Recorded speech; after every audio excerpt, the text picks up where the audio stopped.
Millionaire tipped me 20K and died that night. His will's secret broke my heart. I was just a waiter, working a double shift at a fancy downtown restaurant. My name is Evan. The old man, Stanley, sat alone in a corner booth, looking out the window more than at his food. He was irregular, always polite but quiet. That night he seemed different, sadder. When I brought him the bill, he looked me right in the eye and smiled weakly. He handed me his card and said, "Run it for $20,000 more than the total for you." I thought he was confused. I tried to give it back, but he insisted. "You have kind eyes," he whispered. "Don't lose that. I was just a waiter when a millionaire tipped me 20K and died that night. His will's secret shattered my life." Subscribe and like to see how this legacy broke my heart. The next morning his face was on the news. Stanley, the wealthy businessman, had passed away in his sleep. My hands shook as I looked at the $20,000 tip deposited in my account. It felt wrong, like blood money. I didn't know what to do. I couldn't enjoy it. It was a secret weight in my pocket, a final strange act from a lonely old man. For days, I just went to work, pretending everything was normal. But the memory of his sad eyes haunted me. I felt like I was part of a story I didn't understand. About a week later, I got a certified letter. It was from a law firm. My heart pounded in my chest. I was sure they wanted the money back. The letter requested my presence at the reading of Stanley's last will and testament. I was terrified, but I knew I had to go. I put on my only suit and went to a tall glass building downtown. The lawyer, a serious man named Howard, led me into a room with a long wooden table. A man with a cold face was already sitting there. He stared at me with pure hatred. Howard introduced him as Gregory, Stanley's only son. Howard cleared his throat and began to read. Most of the will was standard stuff: properties, stocks, small gifts to staff. Then he got to the main part. Stanley had left the bulk of his fortune,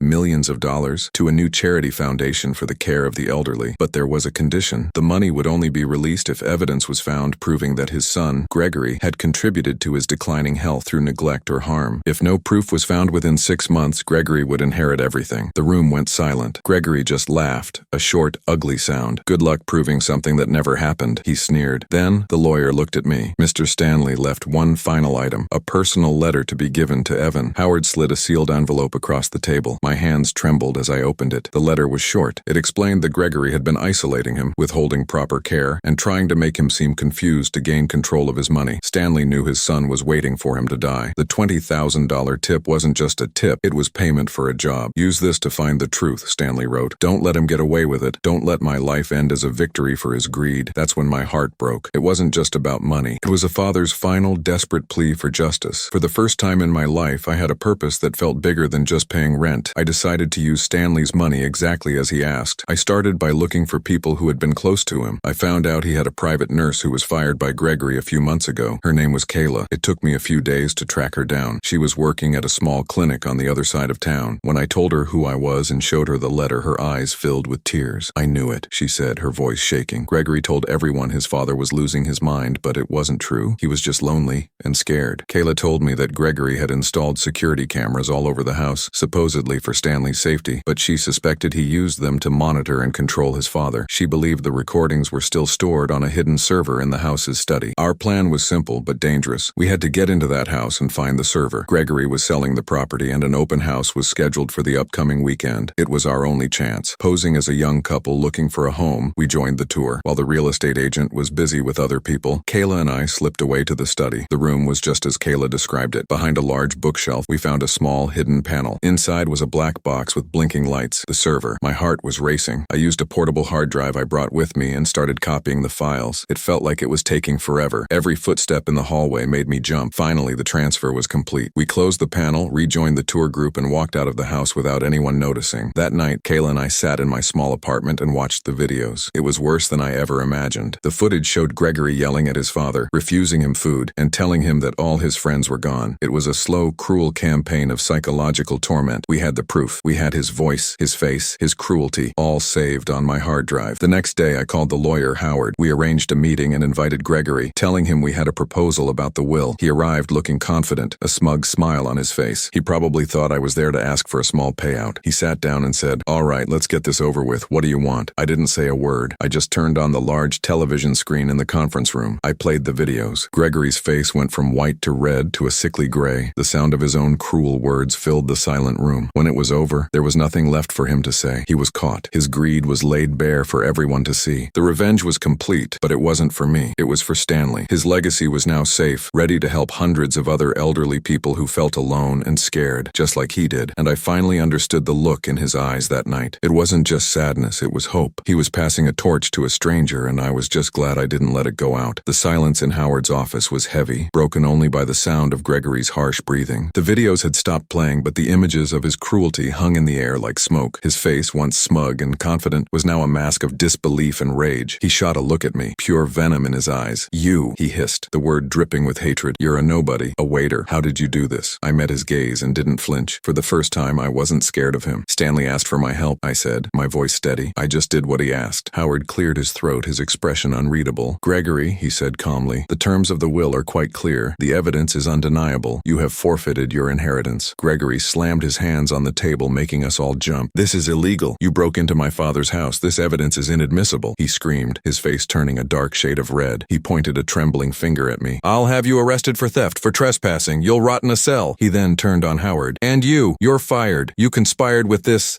parasite." Howard simply folded his hands on the table. "You can't fire me, Gregory. I am the executor of your father's estate, and as for the evidence, we'll let the courts decide that." With a final, choked cry of fury, Gregory stormed out of the room, slamming the door so hard the glass rattled in its frame. The silence he left behind felt like a victory. A few days later, the other shoe dropped. I received another letter, this one from a different law firm. Gregory had hired a top lawyer named Arthur, known for being aggressive and finding loopholes. Arthur was claiming the video evidence was obtained illegally and couldn't be used to enforce the will's condition. Howard called me and Kayla into his office to discuss the situation. "He has a point, legally speaking," Howard admitted, looking tired. "The way you got the files could be a problem. Arthur will try to drag this through the courts for years, hoping to drain the estate's resources." My heart sank. It felt like we had won the battle, only to face a much longer war. Kayla squeezed my hand. "We can't give up," she said softly, but I could see the fear in her eyes. The threats weren't just legal. One night, as I was walking home from my shift, a large, dark car slowed down beside me. The window rolled down and a man I'd never seen before stared at me. He didn't say a word, just gave me a cold, hard look before the car sped away. The message was clear. Gregory was trying to scare me. I started looking over my shoulder everywhere I went. I changed my route home from work every day. The $20,000 from Stanley was still in my account, but now it felt less like a gift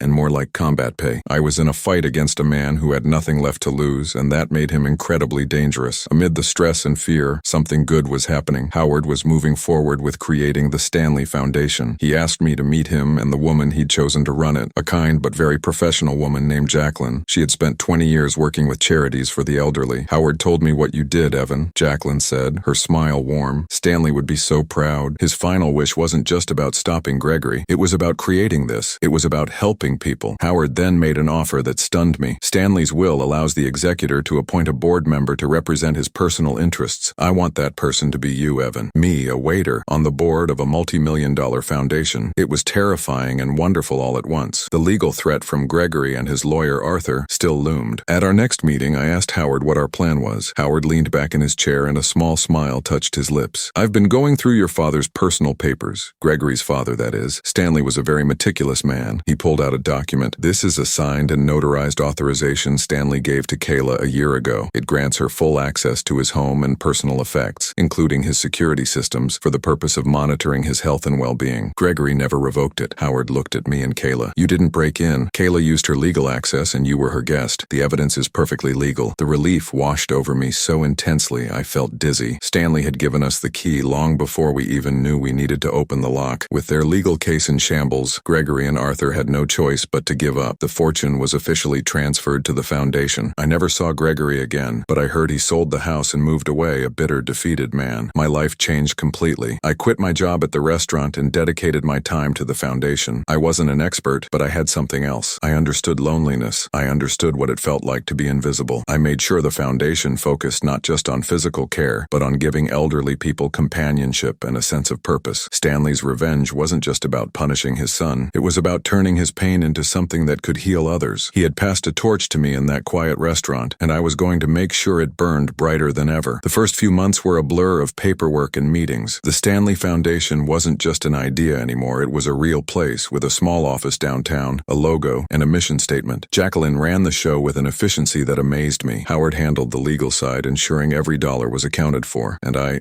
was still figuring out my role. I sat in board meetings feeling like a kid wearing his dad's suit. I didn't understand spreadsheets or investment portfolios. For a while, I just listened, feeling the weight of Stanley's millions resting on my shoulders, terrified I would do the wrong thing. One afternoon, Jacqueline was presenting a plan to fund meal delivery services and home repairs for the elderly. It was good, practical work. But as she spoke, all I could see was Stanley, sitting alone in that corner booth. He had money for 1,000 meals. What he didn't have was someone to share one with. When she finished, I cleared my throat. The room went quiet. "It's a great plan," I said, my voice barely a whisper. But Stanley wasn't hungry. He was lonely. I think we need to fight that too." Jacqueline and Howard looked at each other, and then back at me. A slow smile spread across Jacqueline's face. "You're right, Evan," she said. "That's why you're here." That conversation changed everything. It was the birth of our first major project, the Companion Corps. The idea was simple. We would recruit and train young volunteers to spend time with seniors who felt isolated. We weren't just delivering food, we were delivering friendship. I threw myself into the project. I helped interview the volunteers and met with the seniors who were signing up. One of the first was a man named Henry. He was a retired factory worker who lived in a small apartment across town. He was grumpy, suspicious, and reminded me so much of Stanley it hurt. "I don't need a babysitter," he grumbled when I first met him. I just smiled. "It's not about babysitting, Henry. It's about having someone to argue with about sports." We paired Henry with a young college student named Michael. Michael was patient and kind, the sort of person who could absorb Henry's bad moods without taking it personally. The first few visits were rough. Henry would just sit in his armchair and watch television, ignoring Michael completely. But Michael kept showing up. He'd bring coffee, talk about his classes, and leave a newspaper on the table. One day, I got a call from a frantic Michael. "I think Henry is having a medical emergency," he said. "He's not answering his door, which he always does." We called for a wellness check. The paramedics found Henry on the floor. He had fallen and couldn't get up. He'd been there for hours. If Michael hadn't been scheduled to visit that day, no one would have known. After a short stay in the hospital, Henry came home. He was weaker, but his attitude was different. He was quieter, less angry. The next time Michael visited, Henry had 2 cups of coffee waiting. He turned off the television. "So," Henry said, his voice gruff, "tell me about this history class you're always talking about." Michael told me later that they talked for 2 hours straight. They talked every week after that. Henry had found his friend. That was Stanley's real victory. It wasn't in a courtroom. It was in a small, quiet apartment where 2 people were sharing a conversation. My life is unrecognizable from what it was. I still live in my small apartment, but it doesn't feel like a cage anymore. It feels like home. The $20,000 Stanley gave me is still in the bank. I haven't touched it. It's my emergency fund, but it's also a reminder. It's the seed from which all of this grew. Sometimes, after a long day at the foundation, I walk by the restaurant where I used to work. I look at the corner booth where Stanley used to sit. I see him there, looking out the window, and I no longer feel the weight of his secret. I feel the warmth of his hope. He used his pain to build something beautiful, and he trusted a stranger, a simple waiter, to help him do it. The revenge against Gregory felt good for a day, but this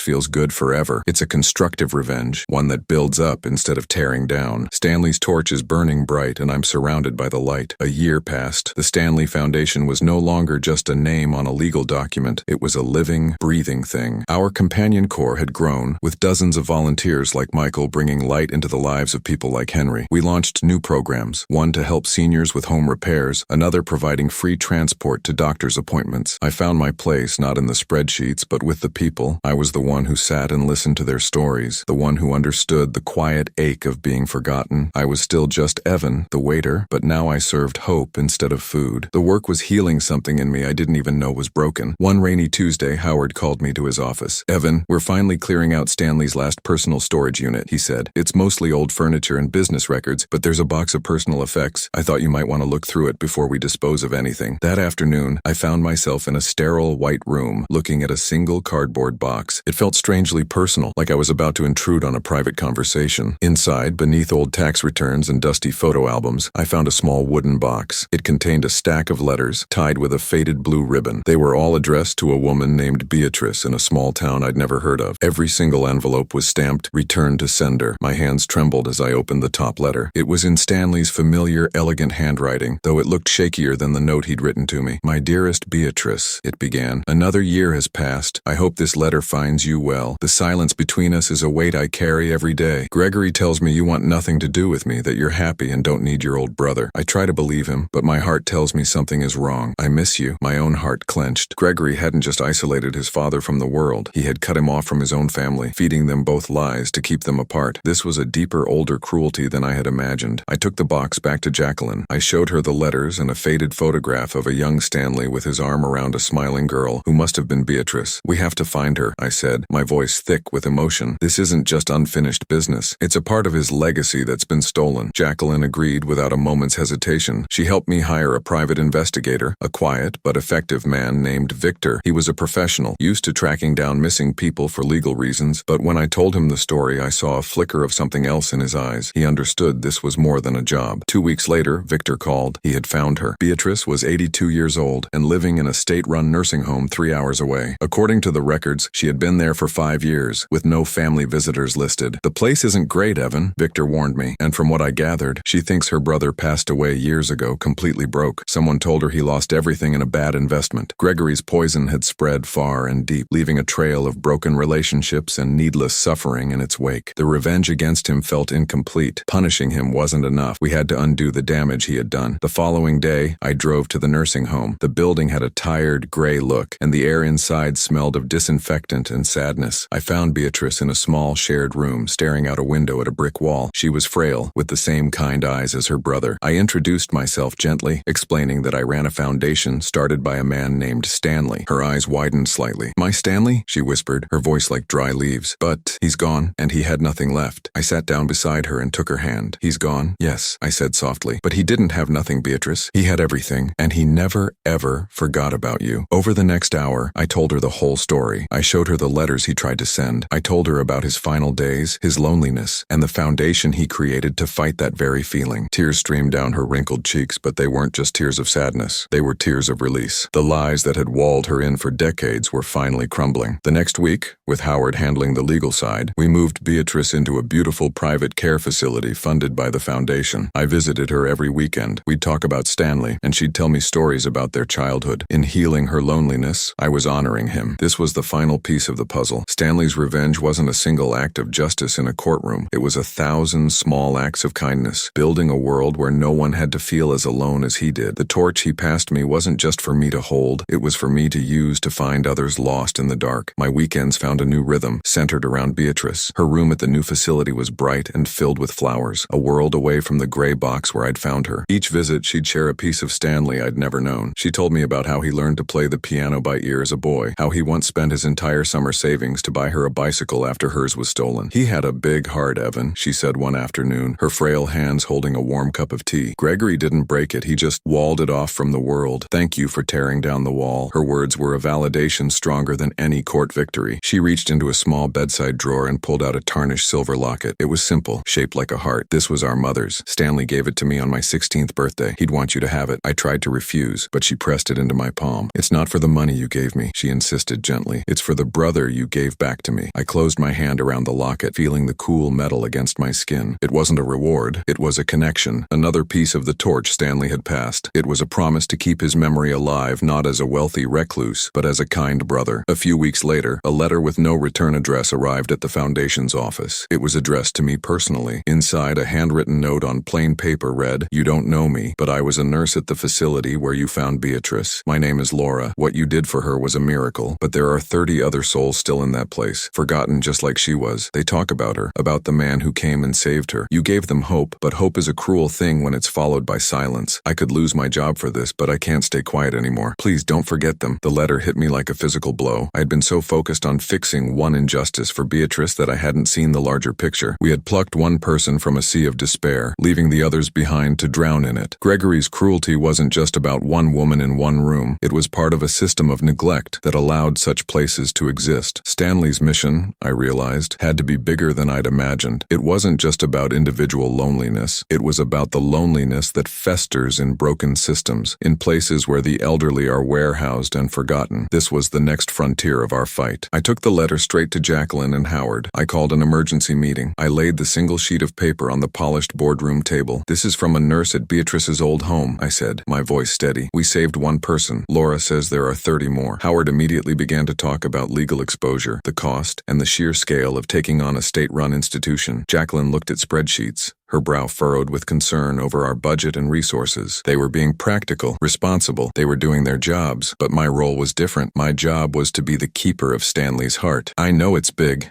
I said, interrupting their practical concerns. I know it's complicated, but look at what we're doing. The companion corps is amazing, but it helps people who are already in a stable home. What about the ones who have nothing? The ones who are trapped in a place where the window looks out onto a brick wall? I thought of Beatrice, of Henry, of Stanley himself. We have millions of dollars sitting in accounts, earning interest. What is that money for, if not for this? Stanley wasn't just sad because he was alone. He felt powerless. We have the power to do something here. This isn't just a charity project. This is the real revenge. Jacqueline stopped looking at her papers and looked at me. Howard leaned back in his chair, his expression unreadable. I could feel the weight of their decision in the silence of the room. I wasn't a businessman or a lawyer. I was just the waiter who had seen the look in a lonely old man's eyes, and that was my only qualification. Stanley was cut off from his own sister by lies and greed. I finished, my voice softer now. These people are cut off from the world by neglect and a lack of money. It's the same wall, just made of different bricks. Our job is to tear down the walls. A slow smile spread across Jacqueline's face, the same one I'd seen when I first proposed the companion corps. He's right, Howard, she said. This is our purpose. Howard let out a long sigh, but it wasn't one of defeat. It was a sigh of acceptance. All right, Evan, he said, picking up a legal pad. Let's figure out how we tear down a wall. In that moment, I knew we had crossed a threshold. The Stanley Foundation was no longer just fixing the damage one man had left behind. We were going to war against the loneliness he represented, fighting it on every front we could find. Stanley's torch was no longer just a light in the dark. We were about to use it to start a fire. The energy in the room shifted from emotional resolve to focused intensity. Howard grabbed a fresh legal pad, the crisp sound of the paper echoing in the quiet boardroom. Jacqueline pulled her laptop closer, fingers already flying across the keyboard, opening financial models and budget projections. The fire I had tried to light was catching, but it was turning into a controlled burn, managed by professionals. For a moment, I felt like the waiter again, out of my depth as the experts took over. This was their world, a world of lawsuits, balance sheets, and strategic planning. Okay, Howard began, his voice all business. Tearing down a wall isn't as simple as just showing up with a checkbook. This is a state-run facility. We're not just fighting a neglectful manager, we're fighting a system. There will be unions, state regulations, and a mountain of paperwork designed to make people like us give up. He scribbled a few notes. Our first move can't be aggressive. We need information. We need to know exactly what we're up against, legally speaking. Jacqueline nodded, not looking up from her screen. And financially, rescuing 30 people isn't like moving Beatrice. We can't just place them all in private care. The cost would drain our capital in a few years. We need a sustainable solution. That means fixing the system itself, not just pulling people out of it. She finally looked at me, her expression serious. This means we might have to buy the facility, or build a new one. This is a multi-million-dollar, multi-year project, Evan. Are you ready for that? The weight of her question hung in the air. Was I ready? I was a guy who used to worry about making rent, but then I thought of Stanley, alone in his mansion, with all the money in the world and no one to share it with. I thought of Beatrice, staring at a brick wall, believing she was forgotten. And I thought of Laura's letter, a quiet plea from a woman risking her job for strangers. Yes, I said, my voice firmer than I expected. I'm ready. Stanley left us this power to do something. We have to use it. Howard and Jacqueline exchanged a look, a silent agreement passing between them. All right, Howard said. First step is reconnaissance. We need someone to go in there and give us a professional assessment of the conditions, the staff, the whole operation. Someone who knows what to look for. He tapped his pen on the pad. I know a man. His name is Thomas. He's a retired social worker, but he does consulting now. He spent 30 years dealing with places exactly like this. He's tough, and he can't be fooled. Good, Jacqueline said. Hire him. While he does his work, I'll start looking into the property records and the state's operating budget for these facilities. I want to know where every dollar goes. A plan was forming, a skeleton taking shape on Howard's notepad and Jacqueline's screen, but I knew something was missing. A report from a consultant, no matter how good, would be just numbers and observations. It wouldn't have the feeling. It wouldn't have the heart. I need to go there myself, I said suddenly. Both of them looked at me, not as the head of the foundation, just as a visitor. Maybe I can find a resident who doesn't get many visitors and sign up to see them. I need to see their faces. I need to smell the air in that place again. I need to understand what we're fighting. Howard started to object, talking about legal risks, but Jacqueline held up a hand. Let him go, Howard, she said softly. His job is to be the keeper of Stanley's heart, remember? This this is part of it. Stanley's son Gregory stared at me with pure hatred. What do you think he knows about his father's final mysterious gift? Comment your thoughts and share this story. Howard sighed, but nodded in agreement. A few days later, after a quiet call to Laura the nurse, I had a name, a man named Frank, who hadn't had a single visitor in over 3 years. The next morning I drove the 3 hours out of the city, the silver locket from Beatrice cool in my pocket. As I pulled up to the tired, gray building, I took a deep breath. I wasn't here to save anyone today. I was here to bear witness. I was here to look into the eyes of the forgotten, so I would never lose sight of why we were about to go to war. The torch was in my hand, and it was time to step back into the darkness. The automatic doors hissed open, and the smell hit me first. It was a mixture of industrial cleaner, boiled vegetables, and something else. A faint, sad scent of stillness, like a room that hasn't had fresh air in years. The lobby was clean but lifeless. The walls were a pale, washed-out yellow, and the only sound was the buzz of a fluorescent light overhead and the distant murmur of a television. A woman with tired eyes sat behind a high counter, barely looking up from her magazine. She looked like she was guarding a prison, not welcoming visitors. "I'm here to see Frank," I said, trying to keep my voice friendly. She sighed, as if my presence was a huge inconvenience. She pushed a clipboard towards me. "Sign in. Room 204. Down the hall. Take the elevator. Turn right. Visiting hours end at 5. There was no warmth, no smile, just instructions. I signed my name, my hand feeling unsteady. As I walked down the long, quiet hallway, I passed residents in wheelchairs parked along the walls, staring at nothing. None of them spoke. They looked like statues collecting dust. The silence was heavier than any noise I had ever heard. It was the sound of people waiting for nothing. When I found room 204, the door was slightly ajar. I knocked gently. A weak voice from inside said, "It's open." Frank was sitting in a worn-out armchair by the window, which, just as I had feared, looked out onto a solid brick wall. He was a small, thin man with a shock of white hair and deep-set eyes that seemed to hold a lifetime of disappointment. He looked at me with suspicion. "Who are you?" he asked, his voice raspy. "I'm not expecting anyone." I felt a knot in my stomach. "My name is Evan," I said, stepping into the small, bare room. "I'm a volunteer. I was told you might like some company." He stared at me for a long moment, sizing me up. "A volunteer?" he scoffed. "Nobody volunteers to come here." He turned his gaze back to the brick wall. The room was sparse. A bed, a small dresser, and the chair he sat in. There were no pictures on the walls, no books on the shelf. It wasn't a home, it was a storage unit for a person. I pulled up the only other chair,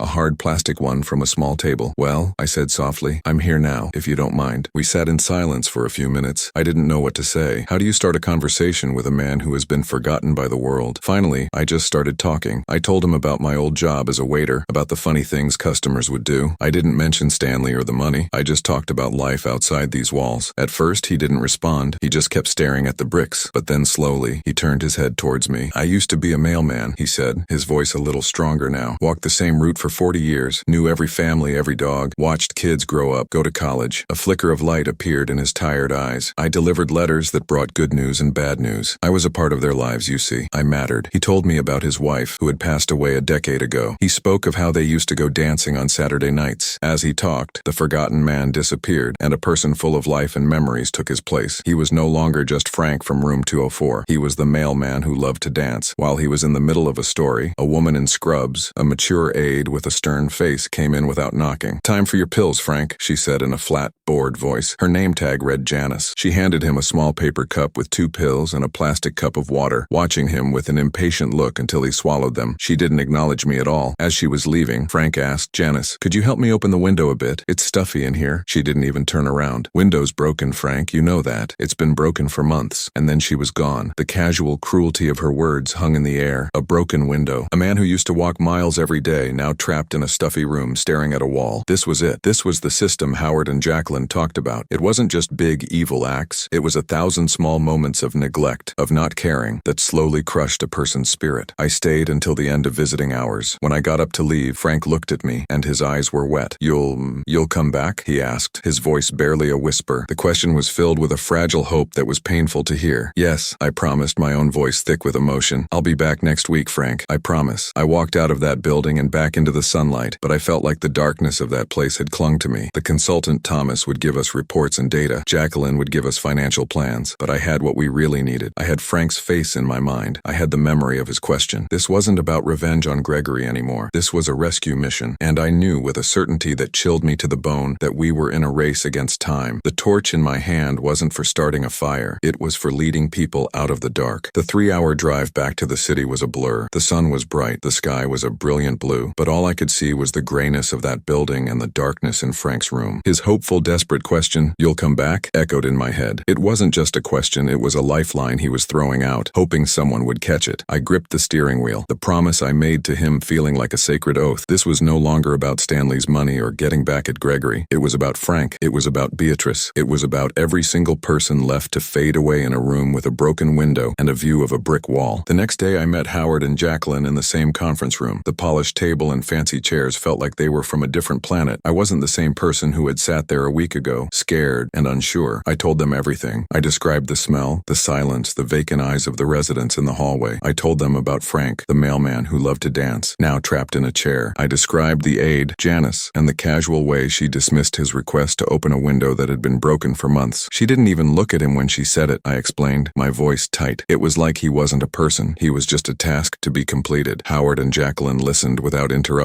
The professional masks they usually wore had slipped. I could see the anger in Howard's jaw and a deep sadness in Jacqueline's eyes. When I finished, the room was quiet. His job is to be the keeper of Stanley's heart, Jacqueline had said. Now they understood. I had brought a piece of that broken place back with me, and its weight was settling on all of us. You were right to go, Evan, Howard said finally, his voice low. Data and reports are one thing. This is the reason we fight. Just then, Howard's phone buzzed on the table. He put it on speaker. Howard, it's Thomas. The consultant's voice was gravelly and all business. I just finished my first walkthrough. It's worse than we thought. He didn't waste time on pleasantries. The place is clean on the surface, but it's a facade. Staffing levels are dangerously low, especially on nights and weekends. Medical records are sloppy. And your man, Evan, was right about the maintenance issues. It's not just one broken window, it's systemic. Leaky faucets, flickering lights, broken call buttons. They're not fixing anything. He paused, and we could hear him rustling some papers. But here's the kicker. I managed to have a quiet word with a maintenance guy. A man named Bruce. He's been there 15 years and he's fed up. He told me they get billed for major repairs every month by a company called Apex Property Solutions. But Apex never sends anyone. Bruce and one other guy are left to patch things up with tape and glue. He says the invoices are for thousands of dollars for work that never happens. Jacqueline's head snapped up. She was already typing furiously on her laptop. I'm looking up Apex Property Solutions right now, she said, her fingers flying across the keyboard. A few moments later, she stopped. Oh, you have got to be kidding me. She turned the laptop screen towards us. The corporate registration for Apex Property Solutions listed a single director on its board. It was Gregory. He wasn't just neglecting these people, he was actively stealing from them. He was billing the state and the residents' families for phantom repairs, pocketing the money while men like Frank were left in stuffy rooms. The casual cruelty of the broken window wasn't just neglect, it was a business model. It was theft. It was fraud on a massive scale. This changes everything, Howard said, a grim look on his face. This isn't just a civil case about poor conditions anymore. This is criminal. He looked at me, then at Jacqueline. The air in the room was electric. We had found the nerve. We had found the rotting root of the whole poison tree. Thomas's report will give us the neglect. Howard continued, thinking out loud. Jacqueline, you follow the money. Find every dollar Gregory has stolen through this Apex scam. He then turned his intense gaze to me. Evan, your role is the most important and the most dangerous. We need more than just one story. We need to show a pattern, and we need someone on the inside. I knew what he was going to say before he said it. My promise to Frank was about to become something much bigger. I'll go back, I said, my voice steady, but not just as a visitor. I'll keep visiting Frank, but I'll talk to others too. I'll listen. I'll gather their stories. They might be afraid to talk to a consultant like Thomas, but maybe they'll talk to a friend. The rescue mission had just been given its marching orders. We weren't just going to expose the darkness. We were going to flood it with so much light that there would be nowhere left for monsters like Gregory to hide. The next week felt like a year. Every day, I went to my waiting job, served smiling customers, and pretended to be the same old Evan, but I wasn't. I was a spy in a cheap suit, a man with a secret mission. The faces of the diners would blur, and I'd see Frank's face instead, his eyes asking that one heartbreaking question. My promise to him was a constant hum beneath the surface of my life. When Saturday finally came, I drove the 3 hours back to the facility, my stomach in knots. This time, I wasn't just a visitor. I was an undercover soldier in a quiet war. When I walked into room 204, Frank was sitting in the same chair, staring at the same brick wall. But when he heard my footsteps, he turned his head slowly. A look of disbelief washed over his face, followed by a watery smile that seemed to light up the whole gloomy room. You came back, he whispered, his voice cracking. I knew you would. I told myself you would. I pulled up the plastic chair and sat beside him. I told you I would, Frank. A promise is a promise. We didn't say much for a few minutes. We didn't need to. The simple act of me being there was enough. After a while, he gestured with his head toward the hallway. There's someone you should meet, he said quietly. Her name is Eleanor, room 210. She's having a hard time. He looked at me with an expression that was both pleading and hopeful. She won't talk to them, he added, meaning the staff, but maybe she'll talk to you. You You have kind eyes. Stanley's words echoed by this forgotten mailman. I felt a lump form in my throat. I was no longer just helping Frank. I was becoming a part of their world, a trusted outsider in a place where trust was a forgotten currency. Of course, Frank, I said. I'll go see her. I found room 210 easily. The door was slightly ajar. I knocked gently. Hello? Eleanor? A frail voice from inside answered. Who is it? I pushed the door open a little wider. An old woman with bright, intelligent eyes sat propped up in bed, a thin blanket pulled up to her chin. She looked at me with suspicion. I'm Evan. I'm a friend of Frank's from down the hall. Her expression softened just a fraction. Frank sent you? I nodded. He said you might like some company. She studied my face for a long moment, then gave a small, tired nod. I came in and sat in the visitor's chair. The room was even more bare than Frank's. They steal from me, she said suddenly. Her voice barely audible but filled with a sharp anger. They think I don't notice because I'm old, but I notice everything. She pointed a shaky finger toward her bedside table. I had a silver locket. My husband Albert gave it to me on our 50th wedding anniversary. It had a picture of him inside. It was always right there. Her eyes filled with tears. Last week it was gone. I asked that woman Janice. She just laughed, said I probably lost it, said old people are always losing things. The casual cruelty was a gut punch. It wasn't just a broken window. It was a stolen memory, a piece of a person's heart, dismissed with a laugh. Eleanor's story was the second stone I had to carry. She told me about Albert, how he was a carpenter and had built the very house they lived in for 60 years. The locket was the last piece of him she had left. It's not about the silver, she said, wiping a tear from her cheek. It's him. They stole him from me all over again. Her story painted a clearer picture of the rot in this place. Gregory's fraud wasn't just about money and fake invoices. It created an environment where the staff felt they could do anything they wanted without consequences. If the man at the top was a thief, why wouldn't his employees be? I stayed with Eleanor until she grew tired and drifted off to sleep. Before leaving the facility, I went back to Frank's room to say goodbye. He was looking out the door for me. Did you talk to her? He asked anxiously. I nodded. I did. Thank you for telling me about her, Frank. He gripped my arm, his fingers surprisingly strong. There are others, Evan. So many others. They're just too scared to speak up. I looked into his determined eyes and understood. I wasn't just gathering stories of neglect. I was collecting voices. I was building an army of the forgotten, and their weapon was the truth. As I drove away, the sun setting behind me, I knew this was just the beginning. We were going to tear down Gregory's empire, one stolen locket, one broken window at a time. The drive back to the city was a blur of highway lights, and the faces of Frank and Eleanor floating in my mind. I wasn't just a waiter anymore. I was carrying their stories, their pain, and it was a heavy weight. The $20,000 tip felt less like a strange gift and more like a soldier's first payment for a war he didn't know he was enlisting in. The next morning, I met Howard and Jacqueline at their office. The smell of coffee and old books filled the air, a stark contrast to the scent of disinfectant and sadness I had just left behind. I told them everything. I described Frank's quiet dignity and Eleanor's fierce, heartbroken anger. When I got to the part about the stolen silver locket, Jacqueline stopped typing. She looked up from her screen, her professional mask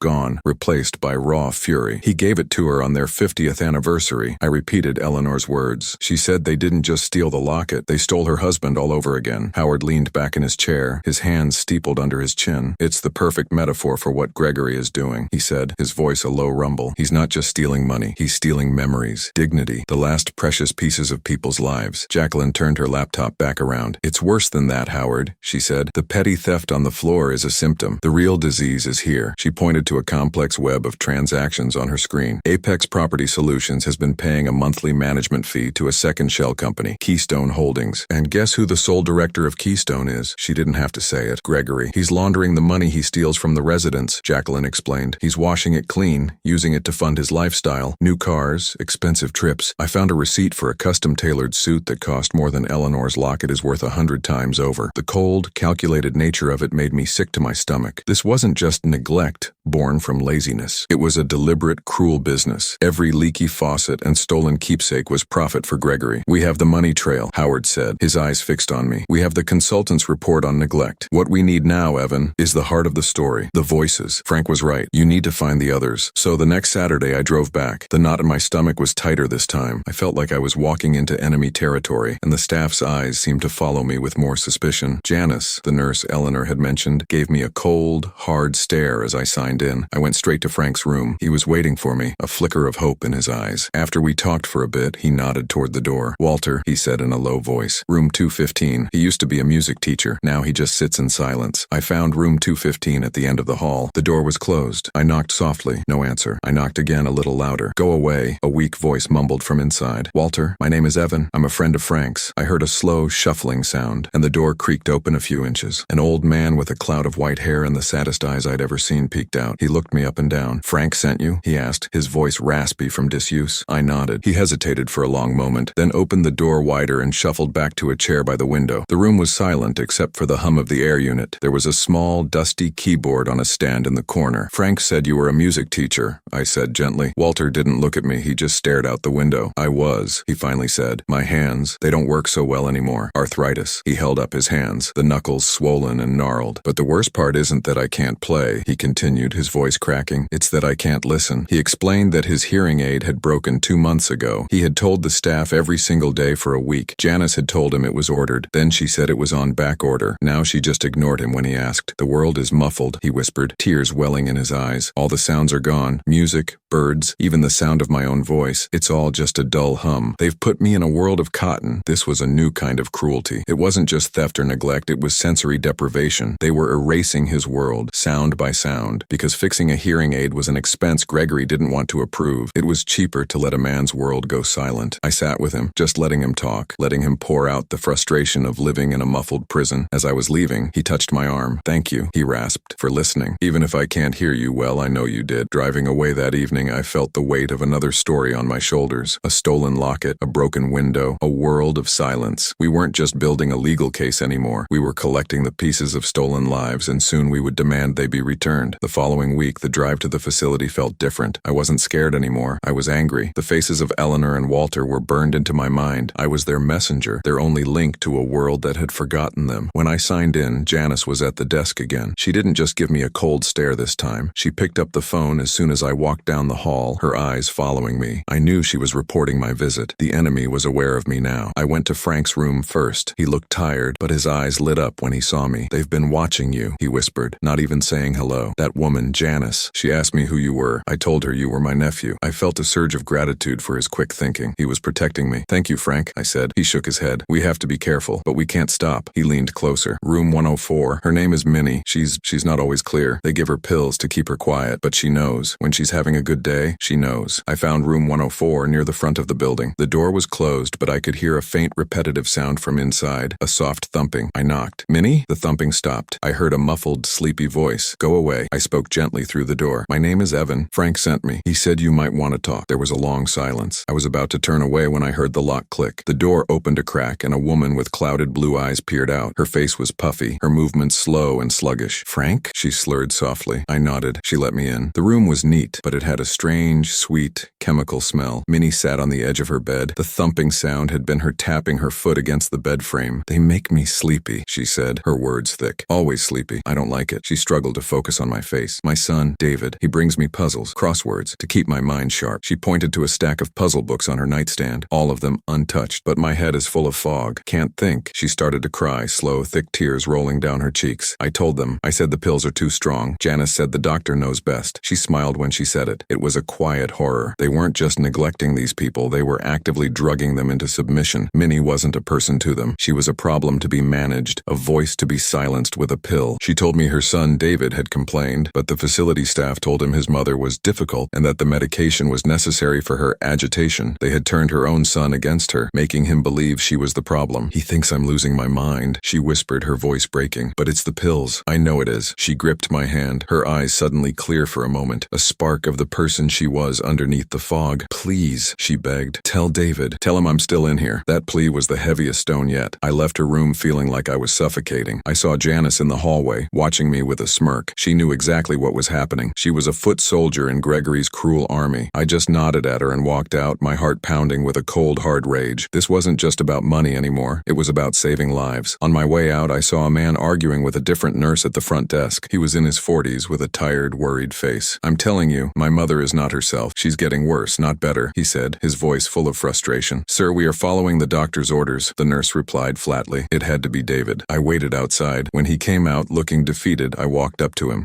"Excuse me," I said. "Are you David?" He looked at me, surprised. "Yes. Who are you?" "My name is Evan. I'm a friend of your mother's." His face hardened. "I was just in there. She was asleep. She's always asleep." "She's not asleep," I said quietly. "She's being over-medicated. She asked me to find you." She said, "Tell David I'm still in here." David stared at me, his eyes widening as the meaning of my words sank in. The anger in his face melted away, replaced by a dawning horror. He finally understood. His mother wasn't fading away. She was being erased, and he had been letting it happen. David's face went pale, the color draining from it like water from a broken glass. For a moment, he just stared at me, his mouth slightly open. The sounds of the parking lot, a distant car alarm, the rustle of leaves, seemed to fade into nothing. He wasn't looking at me anymore. He was looking through me, replaying months of visits in his mind, seeing them through a new, horrifying lens. The sleepiness, the slurred words, the foggy confusion he had mistaken for his mother's decline. It was all a lie, a manufactured fog. "They told me," he stammered, his voice barely a whisper. "They said she was agitated, difficult. They said it was for her own good." The guilt hit him like a physical blow. He staggered back a step, leaning against his car for support. "She's not difficult, David. She's trapped," I said softly. "She's fighting it. That's why she asked for you." That was the spark he needed. The guilt on his face hardened into a cold, sharp anger. He pushed himself off the car, his posture changing from defeated to determined. He looked like a man who had just been woken from a long sleep. "What do we do?" he asked, his voice low and steady now. "Who are you? How do you know all this?" I quickly explained everything, about Stanley, the tip, the will, Howard the lawyer, and my visits to Eleanor and Walter. I told him we were building a case, collecting stories. He listened without interrupting, his eyes fixed on mine. When I finished, he didn't hesitate. "Take me to your lawyer," he said. Now, the next morning, David and I were back in Howard's office. Jacqueline was there too, listening via a video call on a large screen. David recounted his story with a raw, controlled fury. He told them about the phone calls, the reassurances from Janice, the way they made him feel like he was a problem for questioning their methods. He described how his mother had gone from doing crosswords every day to barely being able to hold a conversation. "They used my love for her against me," he said, his hands clenched into fists on the polished table. "They made me her jailer." Howard listened intently, his expression grim. Jacqueline typed furiously, her face a mask of concentration. "This is a game changer," Howard said after David finished. "We have an eyewitness to their methods of manipulation. We can formally request Minnie's medical records. If they've been falsifying them to justify the dosage, we've got them." Jacqueline's voice came through the speaker, crisp and clear. "I can cross-reference the pharmacy orders for the facility against the medication logs they provide. If they're ordering huge amounts of sedatives that don't match the official records, that's fraud. That's a crime." The air in the room crackled with new energy. David's testimony wasn't just another story. It was a key that could unlock the door to concrete, undeniable proof. Howard leaned forward. "This is good, but it could be better. A paper trail can be explained away. Gregory will hire the best lawyers money can buy to create doubt. What we really need is someone on the inside, a staff member who can testify to what they've been ordered to do." A heavy silence fell over the room. It seemed like an impossible task. Who would risk their job, their career, to speak out against a man like Gregory? I thought of Janice's cold smirk, and my hope faltered. She wasn't just an employee, she was a believer in his cruel system. Finding someone willing to turn against that felt like searching for a needle in a haystack. It was David who broke the silence. "I might know someone," he said slowly, thinking. "There's a younger nurse, an aide. Her name is Brenda. She always seemed scared. She never looks me in the eye when Janice is around. A few times, when I was leaving, she looked like she wanted to say something, but never did." Hope flickered back to life. "Do you think she'd talk to us?" I asked. "I don't know," David admitted. "But seeing me, a family member, fighting back, might give her the courage she needs. She has to know what's happening is wrong." Howard nodded in agreement. "It's a risk, but it's one we have to take. Evan, you've been the face of this. You have a way of getting people to trust you. You and David should go back, together." So 2 days later, David and I drove back to the facility. This time, we walked in side by side. It felt different, having an ally. When Janice saw us at the front desk, her professional smile tightened at the edges. She saw David, then me, and the calculation in her eyes was obvious. "David, what a surprise. And you've brought your nephew again," she said, her voice dripping with fake sweetness, a direct challenge to Frank's lie. David didn't flinch. "I'm here to see my mother," he said, his tone leaving no room for argument. "And Evan is with me." We signed in and walked down the hall, feeling Janice's eyes burning into our backs. We found Brenda in the common area, helping a resident with a cup of tea. She was a young woman with tired eyes. When she saw David, she froze for a second, then quickly looked away. David walked right up to her. "Brenda," he said, his voice quiet but firm. "Can we talk to you for a moment? In private?" She looked past him, toward the front desk where Janice was watching. Fear was written all over her face. She shook her head slightly. I'm very busy," she stammered. I stepped forward. "It's about Minnie," I said, "and Walter, and Eleanor. It's about doing the right thing." I saw a flicker of conflict in her eyes. She wanted to run, but some part of her wanted to listen. She was trapped, just like the residence. My story, from a simple waiter to a beneficiary of a tragic legacy, has reached its end. What did you think of the will's secret and Gregory's reaction? Subscribe for more intense tales like mine.